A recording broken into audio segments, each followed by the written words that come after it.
All right. Hello, East Central Independent School District and our community. Welcome to another edition of Facebook and YouTube Live. And my name is Brandon Oliver. I'm the Director of Marketing and Communications. And tonight, Friday night, I got the big guy here. I got the main man. I got the Superintendent, Roland Toscano. Mr. Toscano, how are you doing? Hey, I'm doing great, Brandon. I'm happy to be here. So, we began this summer, and really the first like real district that was doing something like this. And I mean, this has been pretty good, pretty transparent, I think. You know, wouldn't you say like these Facebook lives? Oh yeah, absolutely. It's allowed us to get some really great feedback in real time to the community, and also to hear their concerns and hopefully give them the best information that we have at that moment in time. And I greatly appreciate everybody's participation, everybody's open and honest feedback. I think it's enabled us to keep the lines of communication open, to be transparent with all of our intentions and all of our struggles and all of our celebrations. And again, we're here to serve the community, and that's what we're all about. And this has enabled us to communicate with the community better than I feel we've ever been able to before. And so thankful for you, Brandon, bringing this platform to us. And certainly, most importantly, thankful for the community's engagement. Yeah, yeah. And I mean, you embraced it, which was awesome, which is really cool. Brandon, I'm a parent too, and I'm a Yeah, tax-paying citizen, and I've grown up here, and so from that lens, this is what I would want from sure. our district to communicate with me in real time like this. All right, so let's dive in. We were going to talk about updates today. So, what's the latest on COVID-19 and the pandemic for the city and the district? Well, we've known since March when the pandemic ensued that getting accurate, consistent information was very difficult, and even today. We get conflicting data, and data sources will say different things. And so we tried to anchor to Metro Health from the onset. And so, as we've been very open and honest about, this is the dashboard that we monitor on a weekly basis. It's updated every Monday. And before we began school, we were in the red category as a Metro Health in the Metro Health area. Which was critical. And for those reasons, there was a large amount of concern about reopening schools, and there were mandates for districts to begin remote only, if at all. And many districts chose to delay the start of their school year and those sorts of things. And so in our particular community, we've been following this dashboard. There are 7 indicators that the Metro Health group uses, and they're universally recognized both nationally and internationally. And Brandon, under where it says, if you'd scroll back up for me, if you would, under where it says stay home when possible, of course, you can see the plus on the far left. We're in the low or green category right now. The risk level is low. But if you click under where it says stay at home when possible, there's a little bit more data there. Now, if you'll go down to where it says updated Mondays at 7, view progress, and yeah, if you would click there. So this is kind of the live dashboard, right? And we were all concerned that after the Labor Day holiday that we might run the risk of a spike. And we heard from our city that there were some subtle spikes. In fact, you can see the 5.8% positivity rate there. We were under 5% for the first time since the pandemic ensued a couple of weeks ago. And it jumped slightly up over 5% in the last couple of weeks. So on the top left, you see the red bar graph, Brandon. You can see the positivity rate trend line over 14 days. And you can see that a couple of weeks ago, right there, it started to kick back up. And since then, we've kind of started to settle back down and level off. And so we still feel like we're in good shape. Of course, the dashboard says so, considering all indicators.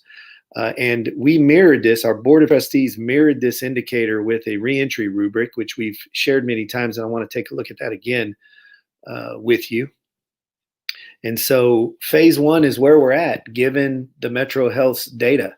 And phase 1 basically means that we're open to every child that wants to come face to face every day. Of course, we've extended the option for the emergency or hybrid schedule to those students and families that was working for and that preferred to continue on a 2 and 3 day alternating week face to face. And in addition to that, we've continued to offer remote learning options, synchronous or asynchronous. And so that's currently where we still stand. And of course, we have consistently, week over week, gotten better and even more consistent and reliable in the administration of risk mitigation. So we're wearing masks. Our staff and students are doing a tremendous job. Occasional reminders, but outright resistance to do so is something that we feared, but we have not encountered. So we're pleased by that. We've all learned that mask wearing is the number one way to prevent the spread of COVID-19. So we've been really diligent about that. Distancing has also been something that we've been very diligent about as we've offered face-to-face to all those students that want it. That's become a little bit more of a challenge in some classrooms where class sizes started to get on the fringe of what we knew we could accept. But we've mitigated even in those cases with additional splash guards or desk carrels. In addition to the mask wearing, we're moving kids regularly. They're not grouped in small groups and clustered in close proximity for any extended amount of time. And all of those things we have found when we need to contact trace have enabled us to contain the spread and reduce the impact of those that may have been in close contact or exposed. In addition to that, we continue to sanitize frequently. We continue to wipe down and disinfect high touch point areas. Our custodians are e-misting throughout the day, and in our evening shifts in preparation of the next day, our HVAC systems have all been tuned up, have all of our filtration systems replaced, and we kick those units on 2 hours before anybody enters the buildings to dump the air and make sure that the air is recycled. We have fresh air in all of our buildings. And so for all of those reasons, we're tracking where we hoped we could be, and we're going to continue on this path. Just an update on positivity cases of COVID-19 in the district. I wanted to share another report that we update weekly. And these are the positive cases of COVID-19 that we've experienced since August 17, which was the first day of school. And you can see there that data is broken down by campus and disaggregated by students and employees. For example, you can see there that East Central High School, since the first day of school, we've had a total of 10 positive cases. Half of those came this past week, in fact. But as a school district, we've had a total, Brandon, I think is the total 25, I believe. Was that at the top of that? Yeah, a total number of 25. And in every one of those cases thus far, through contact tracing and working with Metro Health, we discovered that they were all community spread. None were spread student to student or student to staff. For those reasons, Metro Health has not determined that in any of these cases we've had an outbreak. Keep in mind that the community health official, Dr. Jinda Wu, has the ability to shut down schools or either individual schools or school districts in the event that she determines we have an outbreak of COVID-19. And so to date, we've not had a single outbreak. In fact, if you look at the number of staff, 15 positive out of 1,397 employees, that's a positivity rate of 1% among staff in the district. And again, all community spread. And we've had 10 students, or 9 out of 9,600, which is a 0.1% positivity rate among our students.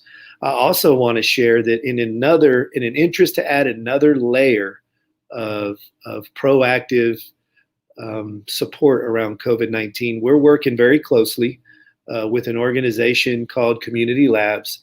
And you may have heard on the news about Community Labs because they've been running a pilot COVID-19 testing program at Somerset ISD.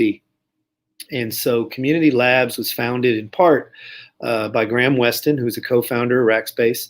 And his whole goal was to do widespread testing in communities, particularly in school communities, because he wanted to make sure that staff were protected and that students were protected and the communities felt safe sending their children to schools.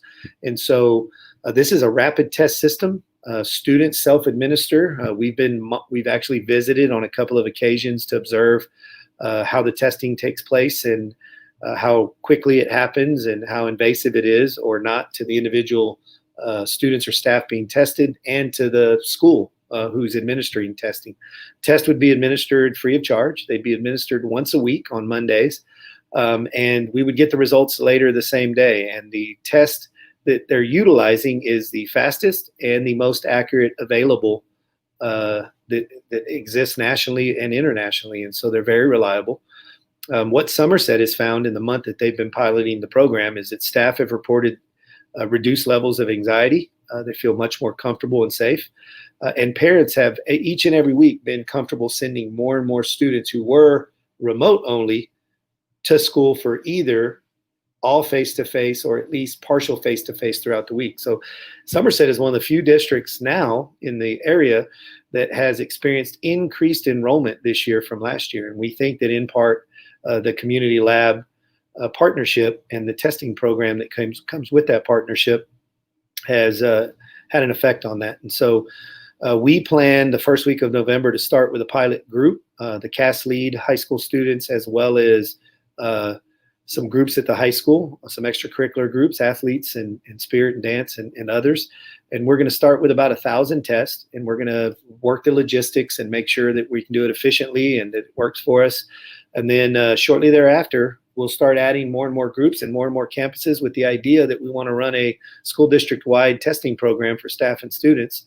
Again, is another layer of mitigation and also another layer of assurances that we're able to catch those asymptomatic spreaders. That's what they're called. And most children who are positive are asymptomatic, and in many cases, staff as well. And so if we could catch those before they have an opportunity to spread COVID-19, before they become symptomatic, then it's better for all of us. And so we're pleased with what Somerset has discovered and what they've experienced, and we hope to implement the same thing here in the district.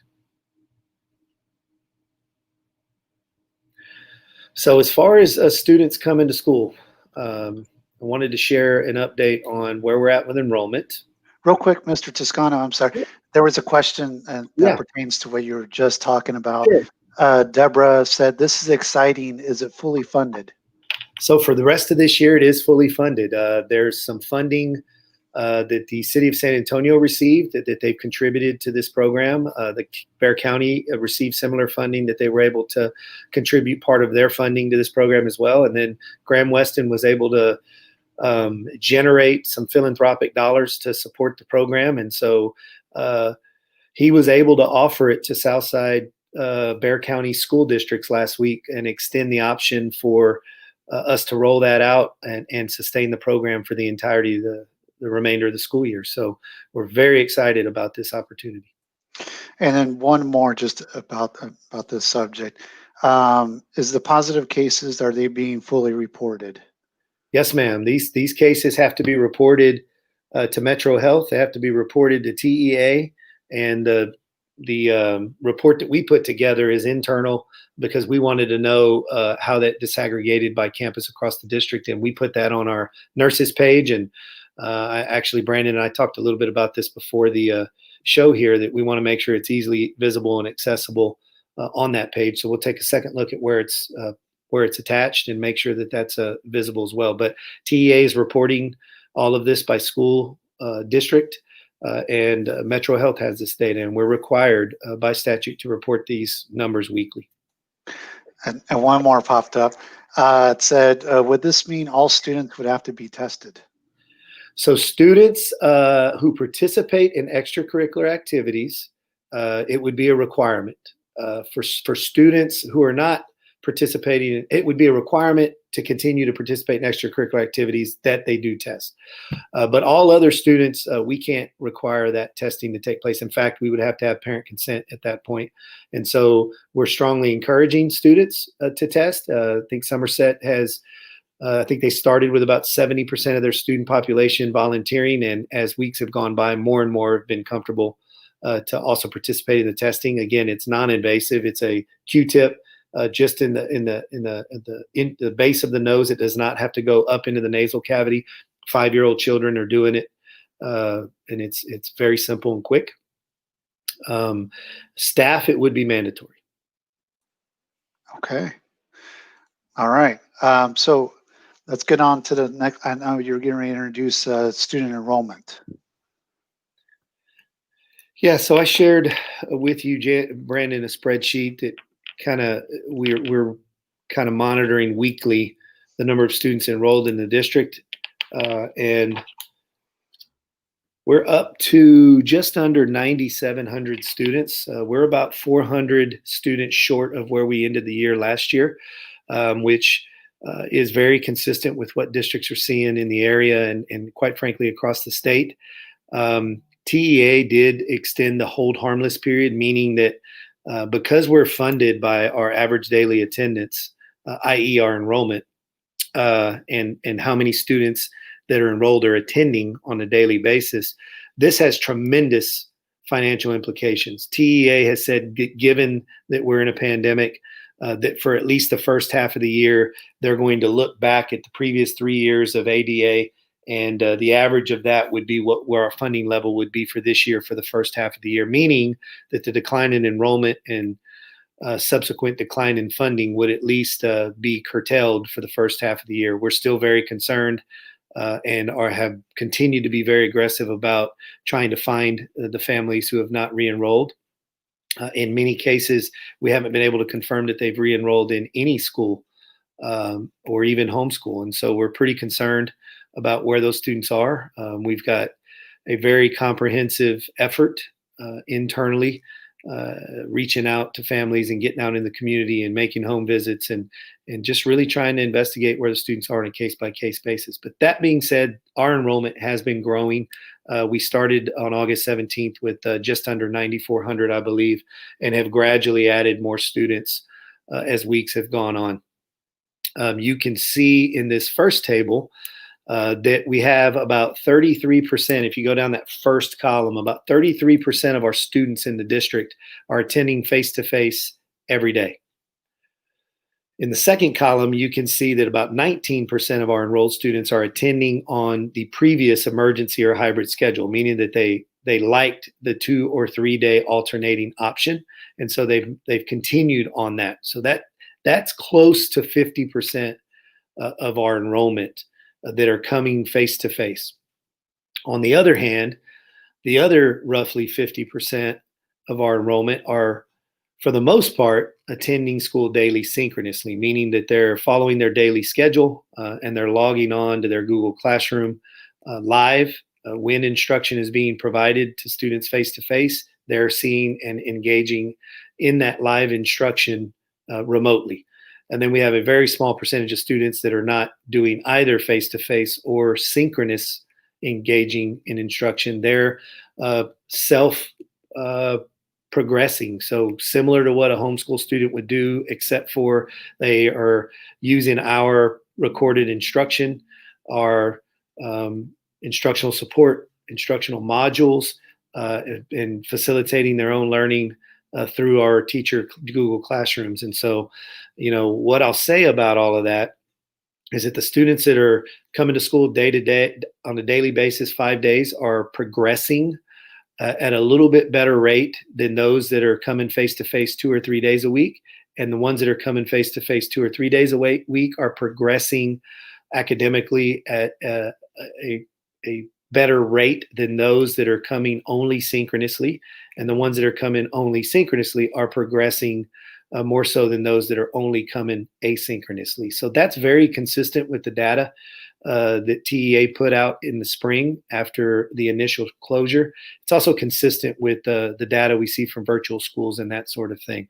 So long story short, we're encouraging and continuing to encourage all of our families that if your child is struggling academically and they've not been attending any face-to-face, that you get with your campus principal and you work together to come up with a program that better meets their needs. So we're not necessarily asking you to come every day. If you're not comfortable doing that, we encourage that. But that if they're not progressing in a remote environment, that we begin to at least, make contact 2 or 3 days a week so that we can hopefully more successfully help your child make the academic progress they need. Because one thing that we've feared and that we've been committed to is making sure that this global pandemic doesn't become an education crisis for any individual child. The data is very consistent over the last 20 years in education, and that is that if a student has a substandard academic year, that it takes 3 consecutive good years to get that kid back on track. And so generally that data is historically presented in the form of a teacher who is struggling, and your child has a teacher who's struggling, and therefore your child struggles, that it would take 3 years of a really experienced, high quality teacher consistently over 3 years for your child to get caught up. So kind of overlaying a little bit of different data to indicate what we would imply or infer about the long-term effects of this pandemic for students who don't make the academic progress this year that they need to make. So we're in a pandemic. We can't make you send your children to school. All we can do is encourage you to do so and continue to make conditions as safe as possible. But we also realize there's a lot of other conditions, pre-existing conditions in the home and other circumstances that are very valid reasons why you may not choose to send your child to school. But at the end of the day, we're open to all possibilities to customize the experiences and the programs for your children so that we can get them where they need to be this year. One thing that our district is committed to is parent choice. And, you've probably heard or read that a lot of districts have asked families to make a commitment that if you're going to be face-to-face, that you're committing firmly to face-to-face instruction for at least a period of time. And we've asked that you do that, but we've, on a case-by-case basis, given you the latitude to fluctuate between face-to-face and remote in the best interest of your child and to meet their needs. And so we're working with individual families to design the experience that works best. You've also probably heard that there are districts that are no longer offering remote instruction, and that's predominantly happening in more rural communities than our own. And that's because kids aren't coming to school. And that's because kids who aren't coming to school aren't making academic progress. And it's affecting funding, but it's also affecting accountability. The agency expects us to be accountable for, and we expect us to be accountable for every child making the academic progress that they need to make this year, regardless of the circumstances we find ourselves in. And so some districts are opting to say, hey, if you're not coming to school, we're not offering remote. So you either have an option to come to school or go to another school district. And we don't believe that that's the right decision for our community. In fact, we have a good percentage of remote synchronous students who are actually thriving and doing fantastic and actually finding that that's a better learning environment for them. And so, again, we want to meet the needs of every child and their family, and we want to leave all options open. We just want to work together and make adjustments if your child's not making the progress they need to make. All right. So the second table, I know you probably have some questions. I don't want to forget to go back to the second table. Okay. Let's see. Yeah. Right there. And all I want to show you there is that the last column is showing the percentage of students in each campus that are coming face-to-face. And that's not necessarily every day, but they're coming. So for example, the students at East Central High School, 50% of the students are coming face-to-face either every day or 2 or 3 days a week. And so at the very bottom of that table, you'll see that district-wide, we've got about 48% of our students, about half our population, are coming to school face-to-face all or parts of the week.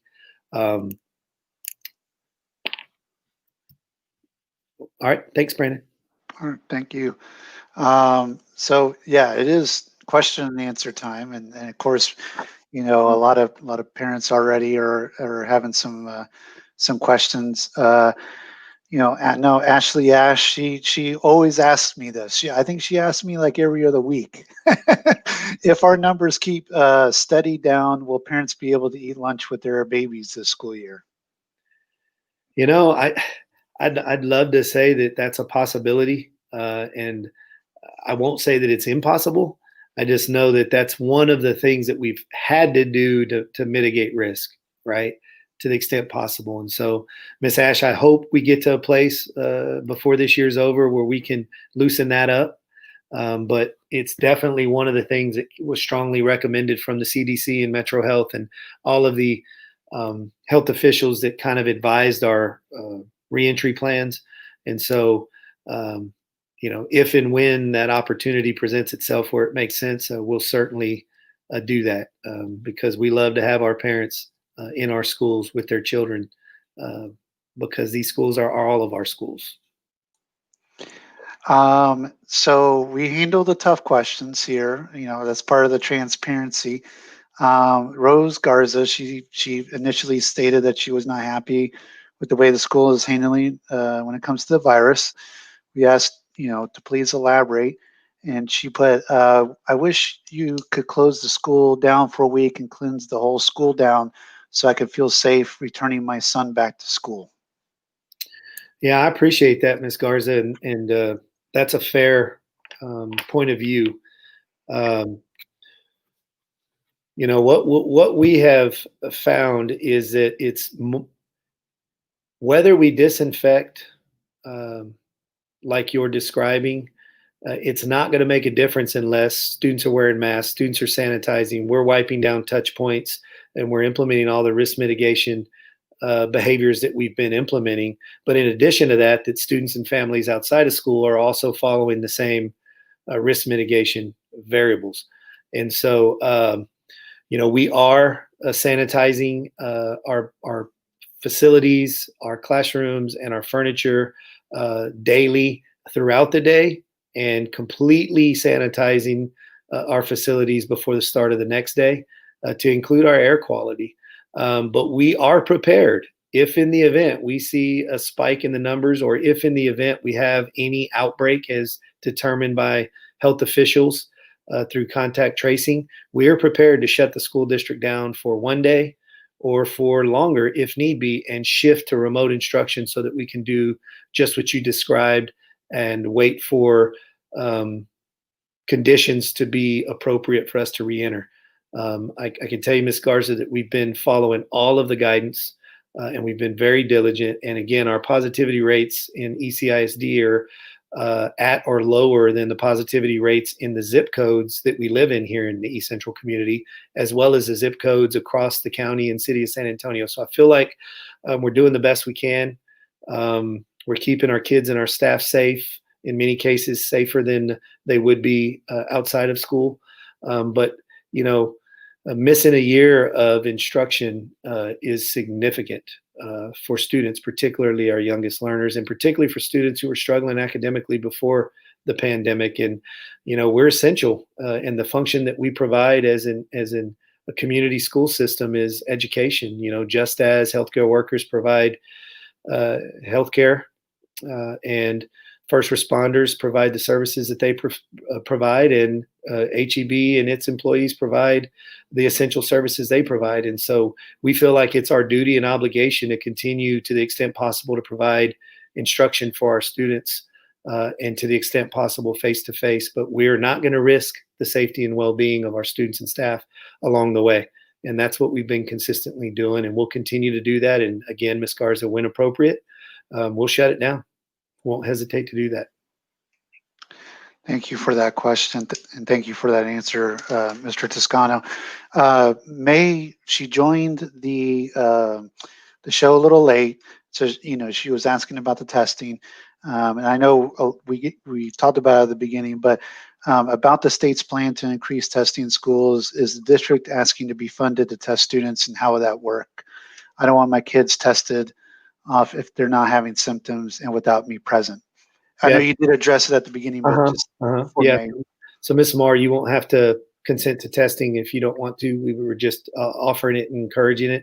And our testing is not the state's testing. The state's testing is not as reliable as the testing that we're talking about. And again, once we implement our testing program, we're going to be transparent about the process and procedure and what it entails. You'll see it We're going to share that with our community, video of the process, and we'll make sure that we're completely transparent about what it all entails. And when we've seen it, it's very quick, it's non-invasive, it's very safe, and it's well organized, and it's very professional, and it's of the highest quality. But again, Ms. Marr, you don't have to consent to testing if you're not comfortable with that. And we appreciate your and respect your request as parent. So the next one is about school schedules, and this is one we do get frequently. Will there be any adjustments to the school schedules, or are we continuing like this for the whole year? So unless the data suggests otherwise, this is the plan for the year. We're fully open. We're open face-to-face every day for students that are ready to come face-to-face every day, but we're going to continue to offer remote learning options for those that need it and prefer it. And unless, Zeke, we see a spike in the Metro Health data that moves us along that continuum from green to more concerning categories, which we'll respond to based on our protocols, or if we have an outbreak and are forced to close for any period of time, or if we see a more statewide outbreak and the governor's orders are to close schools like we saw in March. In all of those instances, we may see some changes. But what we all know is that we can all do remote school if we need to from one day to the next.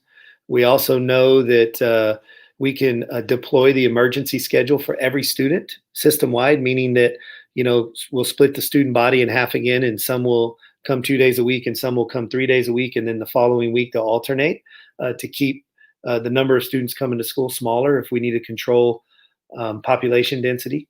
And again, in response to what we're seeing with COVID-19 data. So basically, we've implemented all the kinds of schedules that you could see depending on the COVID-19 conditions throughout the year. But our hope is that the data continues to trend favorably, the conditions continue to become safer, and more students will feel more and more comfortable coming to school face-to-face, particularly those that are struggling a little bit remotely.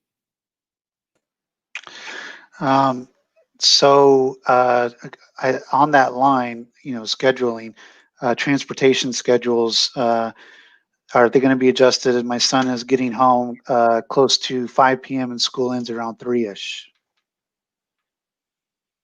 So that's going to depend on which campus they're at. Students getting home at 5 o'clock from a secondary campus, for example, depending on their route, where you live, that's not uncommon on any year.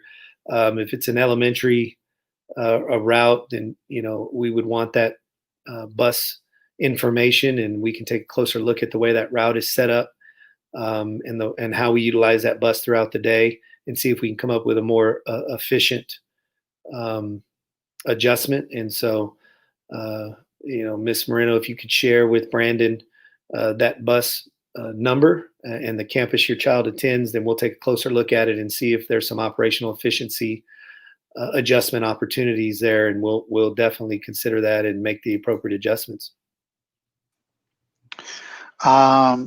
So, there's always a concern, I think, from parents that now the kids are face-to-face, and then there's still some kids that are remote. One's going to get more focused on than the other. So Mary Bell, she wrote, now the teachers have more students in their classes face-to-face, will our kids that are doing remote learning not receive the same lessons? I ask because it seems like the focus is now more on face-to-face instruction. I want to make sure that my children are still getting quality education and not just getting slides to work on. Yeah, that's a great point, Ms. Arias. And we actually talked quite a bit this week and last with principals who have been working with staff. I'll first want to acknowledge that what we're asking teachers to do is new and unfamiliar, but it's also a very challenging task. If you can imagine having 12, 14, 15 kids in front of you that you're teaching and engaging and interacting with, and another 5 or 10 streaming live, and you need to engage and interact with them and enable them to interact with their classmates face to face, that's a tall order, and we're getting better at it every week when we're able to provide better resources for our staff as well. But what we do not expect is that a teacher teaching face-to-face is expecting the students face-to-face to simply do remote learning in the classroom. In addition to that, we don't expect teachers to teach students face-to-face and expect remote students to learn on their own with little to no interaction from the teacher because of the fact that they've got to juggle both. And so many teachers are doing that exceptionally well. And some are struggling a little bit more, and it's taking a little bit more time. But we are exploring some other possibilities for carving some time out for teachers to get a little more planning time and preparation time so that they can do a better job serving both groups of students simultaneously. In addition to that, we're looking at innovative ways for teachers to share the responsibilities so that every teacher is not providing remote instruction as well as face-to-face instruction all day, every day, so that we're being a little more thoughtful about sharing the load. To many hands, the load is light, and now that we've all gotten better at teaching in these various environments, we're also getting better at thinking about how to do it as a system in the most efficient, effective ways. Ultimately is to be determined by the experience students are having on the other end. So this is a fair question. It's definitely a challenge. It's not an unsolvable dilemma because we're already seeing progress that individual teachers are making across the district as the weeks go on. But we want you to continue to give us feedback if you feel like your student is beginning to be neglected. Please make contact with the principal, and we're gonna do everything we can to make those adjustments, because sacrificing the quality of your child's education because the conditions become more complex and more challenging is not acceptable. We've got to do better, and we've got to deliver on our promise of a quality education. So thank you for that question. Just as a follow-up on that, how many instructional hours are the students supposed to be at face-to-face or remote each day? So the school schedule is determined by the number of minutes that we have to offer students instructionally for the year. I believe it's 76,400 minutes, and that's by mandate. And so daily, the schedule has to offer the number of minutes daily that students need. Now, it gets a little confusing because for a student to be considered in school and receive a full day's attendance, they have to be here for, accounted for a particular number of minutes. I believe it's 240 for secondary, and it might be 160. I need to double check that for elementary. I don't intend to misspeak there, but the bottom line is that there are some statutorial requirements there. And that being said, we know that for remote learners, it's very difficult, particularly for our youngest remote learners, to engage for the number of hours that they have to engage. And so we've tried to build in some asynchronous times that allow for some flexibility for students who are tracking and doing well to get a little bit more break time throughout the day, more time to work independently on the tasks that they've been given, and maybe less time receiving face-to-face instruction with the other students if they've got it.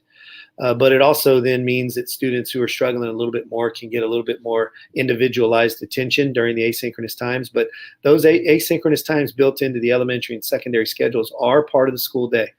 And so it's just different. It's more complex, but there are still statutorial requirements.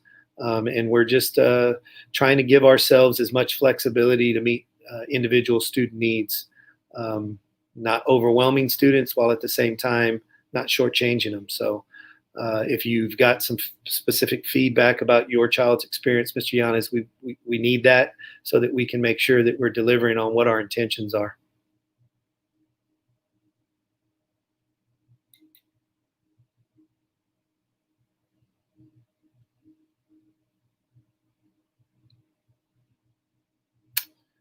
I'm reading your question, Ms. Graham. I'm not familiar with the two examples that you gave. We do have a ton of digital options for enrichment, and I'm going to write your name down, Ms. Graham, and if you could share a little bit more information, contact information with Brandon, I would love to connect you with our curriculum team so that we could we could hear a little bit more about what you're referencing there, because perhaps there's some resources that we may not have come in contact with that might be beneficial for our students. So appreciate you sharing that, Ms. Graham, and we'd like to connect.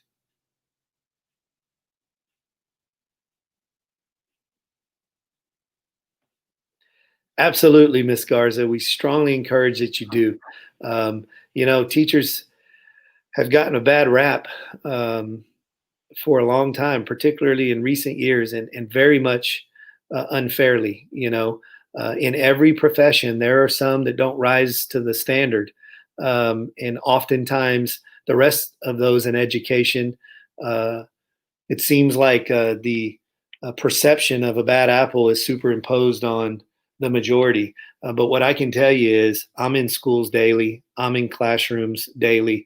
I'm watching the passion, the care, the concern, the effort, the sacrifice teachers are making from their own families. And their mental health and well-being is being challenged unlike ever before, but they are so committed to making sure that your children aren't left behind, and they are working their guts out. I have no other way to put it. And we're doing everything we can to mitigate that for them. But it's been a process, and it's been a huge lift. But I can tell you that the vast majority of the educators that I know, particularly here in East Central ISD, are all in, and their number one priority is your children. So, a little pat on the back, a little token of gratitude, anything that you can do to make sure that they know that you see them and you appreciate them, and that you're willing to extend grace when they fell along the way forward, goes a long way. And I appreciate you offering that. All right. Miss Marr, she has been responding pretty good to pretty good to the whole spending time at face to face and the remote learners. And anytime someone starts off with a, I've gotta show it. She said, my kid is going to campus starting next Monday because teachers are not giving her enough attention and they keep her muted almost all the time. Awesome. Thanks for sending her. And Ms. Marr, please make contact with your child's principal. I can assure you we can do better, and we have a desire to do better. So I appreciate your honesty and your candor and your willingness to send your kid to school. And again, I'm asking you, I'm begging you to make contact with the principal and work together, because I can assure you that they're going to make the adjustments to meet your needs. Definitely. So did we want to talk about CBAS, the old community-based accountability system report? Yeah, I really wanted to tonight to make sure that everybody was aware that exists. And I want to talk just a little bit about it, to share some information for the folks on the call who maybe aren't as familiar. So this is the community-based accountability report. And Brandon, feel free to share where it's located, and you can kind of give folks a tour. But before you do that, I wanted to give those on the call a little bit more information about it. So school accountability is primarily driven by TEA and standardized test scores, the STAR test, the end of course test, and how students perform. And that is one piece of accountability, but I can assure you it's not a complete accounting. And 3 years ago, we brought a large group of teachers and students, staff across the district. We brought some professors from the local community college and university systems in the area. We brought some city officials into the group, and we spent an entire year convening about once a month. And we worked through an exercise where we wanted to hear what everybody felt like the school district was responsible for. And it was loud and clear by the group that test scores are great and state accountability reports are awesome. Most of the time, we really don't know what they mean. And we really don't know if that's good or bad, or if our students are doing well. And if they are doing well on state tests, what does that mean for their future? What can we predict? And if they're doing poorly, does that mean that they're going to be a failure in life? And so basically what they said is, thank you for the state accountability, but that is not a complete accounting of what we need our school district to provide us. So the question is, who are we accountable to? Who is East Central ISD accountable to? And is it to the state of Texas for high and rising test scores? Or is it in addition to that, and maybe, well, not maybe, and more importantly, to the parents and taxpayers of this community for a more complete accounting of all that we do, all that we provide, and transparently where we're doing well and where we're falling short. And so this is an effort to create a complete accounting. It's an effort to make accountability ongoing rather than a one-time end-of-year event. In other words, we want accountings to help us look through the windshield at where we're going. In other words, inform the adjustments we need to make, inform us about the things we're doing well that are pleasing our community so we don't abandon them and we keep doing them and do them even better. As opposed to looking in the rearview mirror, which state accountability does, and say, hey, here's how your kids did this past year, because it's already too late to make adjustments, right? So we need, in addition to that, a better system to communicate with our accountability, with our community. And we want to have a cadence of accountability, as I mentioned, that's ongoing, that's transparent, it's reported publicly to the board on periods ongoing throughout the year. Because we want to be transparent with our board, we want to be transparent with our community about the things that we're trying to accomplish, and the things that we're doing well and the things we need to keep working on. Essentially, this is holding up a mirror, and we have to look right into it and decide if we're meeting your needs, quite frankly. And so, Brandon, if you would, just this is our third report, and it's gotten, I think, better every year. And we've kind of shifted that report, this report, away from being internally facing. As educators, we get caught up in the data, we get caught up in our edu-speak and our acronyms and the technical language that we understand that oftentimes parents and taxpayers don't understand. So we've been trying to make this report more understandable, more clear. And we think we've done a better job this year, but we've still got some work to do.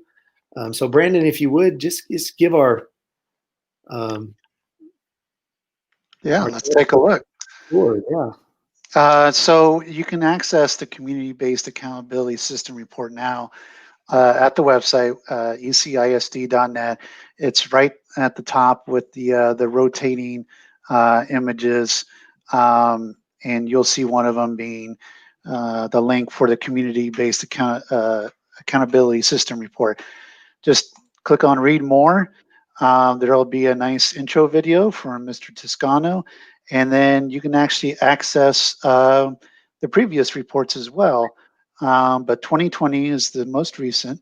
There is a cool little virtual, magazine one. But if you want to look at the PDF, you could blow it up, and that will open up the PDF booklet. And we start off with the superintendent's message, and the table of contents. They are based upon the 7 pillars of the community-based accountability, which are yeah, Brandon. So to the point there, what you see in a school letter grade is basically how kids did this year on the STAR test. But when we asked the group, what does student learning and progress mean? It wasn't just that. It was a whole lot more. And so we want to include not just state accountability or state standardized test scores. We want to include everything that the students and the staff and the parents and the city officials and the higher ed partners that were at the table said, these are the things we want to know in addition to state tests, so we can really know if we've got a quality school system that's meeting our needs. And that same exercise happened to the same degree for each of the other pillars. So student learning and progress, engaged and well-rounded students, quality and commitment of staff, student safety and well-being, post-secondary readiness, community engagement and partnerships, and fiscal and operational systems. This is what the committee said would represent a complete accounting of what our taxpayer dollars are doing in East Central ISD. So Brandon, if you would continue. Sorry for that. No, that's great. So obviously the first pillar would be student learning and progress. And here you'll find a lot of the supports that we are doing both as a system and as our staff. What are some of the scores by gender and ethnicity? Let me see if I can blow it up just a little bit more. Um, and then the pillar findings. So, you know, the things that we are going to improve on, or our game plan is to improve on, and stuff that we have found out over the past year. Um, the next one is engaged and well-rounded students. Um, Again, it will go over a lot of the different benchmarks and goals that we had set it for this year. Um, the quality and commitment of staff. You'll see the results from a survey that you could track the behavioral screeners, testing, staff attendance, um, and then you move on to different workshops that our staff has been a part of, and different other assessments as well. Um, Staff empowerment, how are we empowering our staff? Recognition programs, and then of course lesson planning process and protocols, and the capacity of staff to relate to student needs and how we're doing those, for special education, English language learners, and much more. Um, Here you'll see, again, we're still expanding on quality and commitment of staff, how many hold an appropriate certificate, how many hold an advanced degree here at East Central, and so on. The next pillar will be student safety and well-being. And so you will find a lot of benchmarks from our district, including 85% of students surveyed reported feeling safe at school, and all sorts of feedback. And of course, training that the staff is doing for student education, and for our students' social and emotional well-being. All the different types of support services that we have, and then of course the findings. What did we find over the past year, and what can we improve on? For example, evidence shows that students felt safer at school this year than they did last year. There is also evidence of a decrease in student aggression, and an evidence of systems in place for reporting threatening or bullying behavior. So that's all indicated here in the report. Post-secondary readiness is the next pillar, and that will go over all of the outstanding programs and efforts that we are doing to prepare our students for life after K through 12. And all the great career technical student organizations that we have, that 850 students participate in a career technical student organization. So, even down to the elementary campuses, 57% of our campuses participate in a service learning prior to the closure. So you'll be able to see some of the outstanding work our students are doing to get ready for life after K through 12. The next pillar is community engagement and partnerships. And this will talk about the different partnerships that the district has within our community that are mutually beneficial. And then fiscal and operational systems. Obviously, this is crucial and important to show you that we are being responsible in terms of our budgeting, and what we are doing as far as purchasing, and taking care of that. And so that is the report, but it's a great accountability of what we've been doing for the past year. Yeah, and this is not something required by TEA, but we felt like we need to provide a complete accounting. And what we do with this is ask more questions, right? So this isn't necessarily something that's good or bad. This is something that we need to use to inform us about whether we're accomplishing the things that we intended, the things that you asked for. And if we are, excellent. And if we're not, we're going to be open and honest about it. And more importantly, say, this is what we found and this is what we're doing about it. So this is essentially opening up every closet in ECISD and saying, here's what's inside. Again, because we have an interest in being transparent, but we have a more important interest in meeting your needs and your expectations as a taxpayer and as a parent of children in our schools.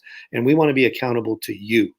We know we're accountable to the state because we receive half of our funding from the state, but the other half of our funding comes from our taxpayers. And ultimately, it's your children who we're serving. And so this is our effort to do that even better year over year. And so we feel like we're making some progress in this effort. We've still got some work to do. We've got some more opportunities to make this more user-friendly and more informational for you, but we hope it gives you useful information, and even better, we hope that it causes you to ask some questions, because really our work is driven by asking more questions that we have to look deeper into to figure out where our next opportunities are. And so we'd love for you to take a look. We'd love for you to send us some feedback. We're so proud to serve the East Central community and its children. We're very thankful for your ongoing engagement, for your honesty and your candor. Feedback is a gift. Sometimes it stings, but I'm telling you that as an organization in this culture, we got to hear it. We're begging you for it, because it's the only way to ensure that we're making the right adjustments at the right time that meet your child's needs. So again, that is accessible if you go to ecisd.net, and you see in the rotator up at the top. Let me go back. It's the second one in the rotator. You can click on read more, and you can take a look at it. You can print it. You can download it to your computer, and it's accessible on every device. So whether you want to look at it on computer, phone, tablet, what have you, it's accessible. We do. I do want to ask one more question, and then we'll wrap this up. Going back to the buses, I know this is one thing that occasionally our Facebook gets. And let me see what happened to it. It got bounced. But basically, it was asking. There it is. If middle school hours are 9 to 2:25, why do they have to wait until 4 p.m. to go home at the regular buses, the time the buses run? So more of a scheduling buses question, but. Yeah, Miss Placencia, I know that's very confusing, but the school day actually starts prior to 9 a.m. and does end at the time buses run at 4. The difference is in before 9 a.m. and after 2:25, that's called asynchronous time. And for students who need some additional academic support, they have an opportunity to work with teachers in functional equivalent of tutorials, et cetera. They also have the opportunity to start practices or clubs or organizations or other activities that they're engaged in. It also gives our counselors an opportunity to work with students on social and emotional lessons or different academic lessons, thinking about what their goals are in middle school and what they need to be thinking about for high school as they prepare to transition. And so we are doing a better job, or better be doing a better job, because we've been working on it the last couple of weeks, at really structuring that time so that students aren't just sitting there. But if your child is tracking academically and you have the ability to bring them to school, you don't have to bring them prior to 9 unless they have tutoring or they have some academic support or they have other activities that they're participating in. And you can pick them up at 2:25 before the end of the day. But of course, if bus transportation is the primary mode of transportation to and from school, then your child will get there a little bit early and they'll stay a little later. And it's up to us to find meaningful support and experiences and opportunities for them to participate in during those times. All of our libraries are open during those times. There's a lot of different activities that go on in the library beyond just reading, but those are all enrichment opportunities for students. And so if for some reason your child is sitting from 2:25 to 4 with no adult attention and no structured um, learning experiences, then your child's principal needs to know that because that is not the expectation. And I know we talked about this before, but because I mean, the quote unquote normal before the pandemic, uh, they would be in school until what, 4 o'clock or close to 4 o'clock. But and then go home, and then they got to do homework, and that tends depending on the class and teacher and all that, that can go long or short.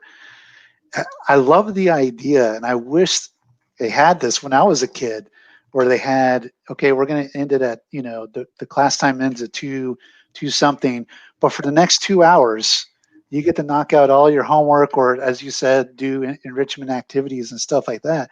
Then when you go home, all that's already done. Yeah. Yeah. So what we ended up having to do, so I mentioned the instructional minutes requirements, right? We made the classes longer and we created an A day, B day so that students didn't have to do all 7 or 8 classes in one day. But it also, so it allows us to adhere over the course of the year to all the instructional minute requirements. But in addition to that, allows us to build some time in for teachers to support asynchronous students as well. Because keep in mind, teachers have students face to face. Simultaneously, they have some students remote synchronous, but then within the 24-hour period, they have to go back into their Google Classrooms and review academic progress of students who never logged in because they chose asynchronous, and they have to grade that work, give them feedback, and interact with those students. And so in order for our staff to not work well into the night each and every night, we also had to build some time in for them to provide that academic support for asynchronous kids as well. So in some cases, this has been ideal, and it's created some great opportunities. In others, it's created some confusion and frustration. I know early on at the middle schools, and in some cases at the high school, those asynchronous blocks before and after weren't as structured as they could be, and some kids felt like they had to sit around for quite a while. And so, again, Ms. Placencia, if you could reach out to your child's principal if your child is saying that they don't have any structured enrichment or academic support during those times, so that we can make sure that that's the case. Yeah, and again, like I said, it's so cool that you get this block to knock out homework and you go home. And last time I said play video games, and then you quickly corrected me, going outside and doing push-ups and throwing the ball around. But they get that, and I think that's a really, really cool idea, really cool opportunity. This is the very last question, but it's super easy. When will they open to allow more kids to go every day? You can go every day. You can come every day, Miss Daniel. If you're ready for your child to come, just let their principal know, and your child is capable of coming to school face to face if they are ready, willing, and able. Yeah. So we're open. We're open for business. All right. So, Mr. Toscano, that's all the time for this evening, and I'll let you close it out with any final comments. Yeah. No, just thanks to all of you who took the time out of your long day on a Friday just to check in with us. Again, we appreciate your feedback, your honesty, and your candor. We want to serve you well and to your satisfaction. So please reach out to us. We don't take offense to anything that you're sharing with us because we want to do better. I think that we're learning a lot of lessons as educators and as a school system. And, I think that we're learning that we can thrive through this pandemic as far as education goes. And that as long as we do it together, we can meet the needs of our children and satisfy the expectations of our community. And that's all we want to do. And we're going to keep working hard each and every day to do that. So thank you all. And I hope you have a wonderful weekend, and we'll see you next time.